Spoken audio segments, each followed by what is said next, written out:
A mild night on our hands by late January standards, considering these are a lot closer to what our average high should be for this time of year. Either way, 20s and low 30s, the latter more likely out toward western parts of South Dakota. Then we get ready for another very warm day out west, and rather warm at bare minimum to the east, all with plentiful amounts of sunshine. We'll go through the rest of your forecast coming up, but until then, First at 4 starts right now.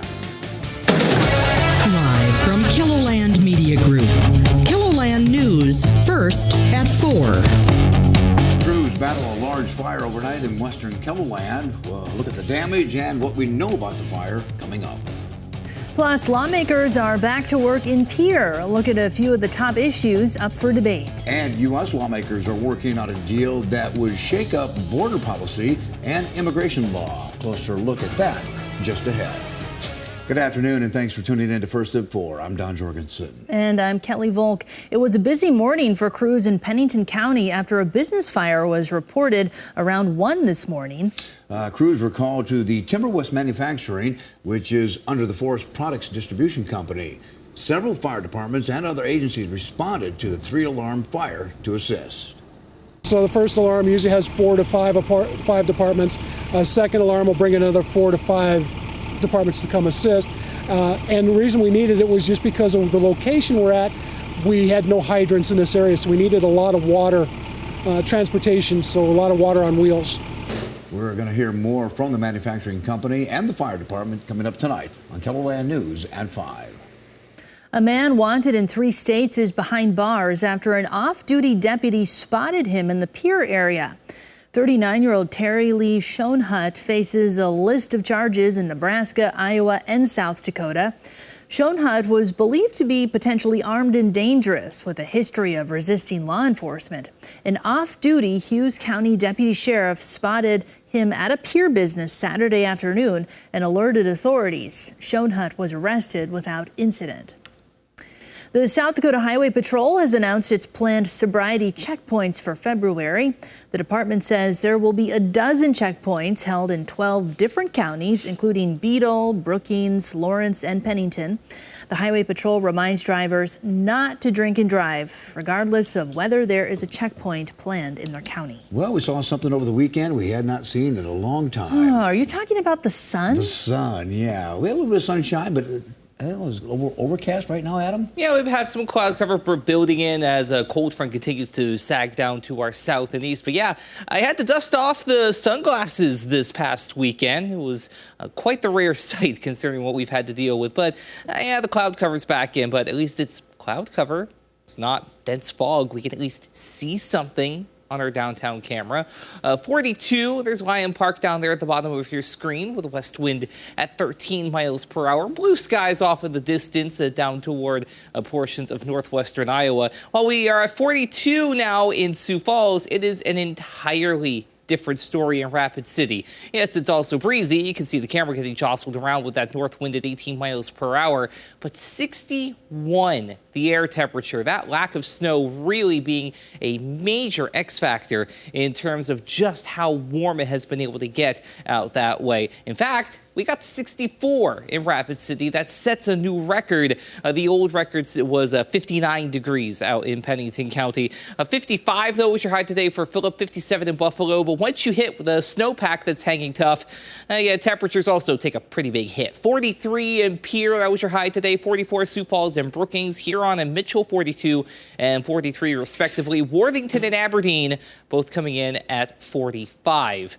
And we're going to continue to see that split along the river as we go through the next several days, so long as we keep that snow in place. But that's going to be a matter of when it's gone, not if. We are down to 40 in Brookings, Yankton, and Huron, 42 in Pierre, 55 for Phillip Still, as well as Spearfish, 57 as you go into Buffalo. But beyond that breeze, there just has not been much of anything to talk about, along with that little ribbon of cloud cover that's moving on down to the south and east. Otherwise, it's been a very nice start to the work and school week, and we're going to continue with that trend for a little while.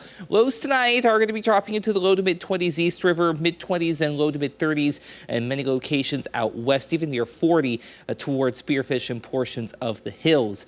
We have a couple more opportunities to at least challenge, if not break a record out west at least. but that's not to say East River locations are going to be mild. We'll talk about that as we head through the hour. All right, look forward to it. Thanks a lot, Adam. After a 3-day weekend, lawmakers return to a busy day in Pierre. Here's a look at a few of today's highlights from our Capitol News Bureau page. A South Dakota law that allows 16 and 17-year-olds to marry with the consent of a parent or guardian will remain. The House State Affairs Committee on Monday voted 8-5 to reject HB 1154. Voter registration law of the South Dakota legislature that passed a year ago to tighten residency requirements now appears to be headed to the old scrap heap. Senate Bill 17 was approved by the House State Affairs Committee. It calls for repealing various requirements added in 2023, such as that a person must have an actual fixed permanent dwelling and that the person must have lived there for at least 30 days prior to submitting the registration form.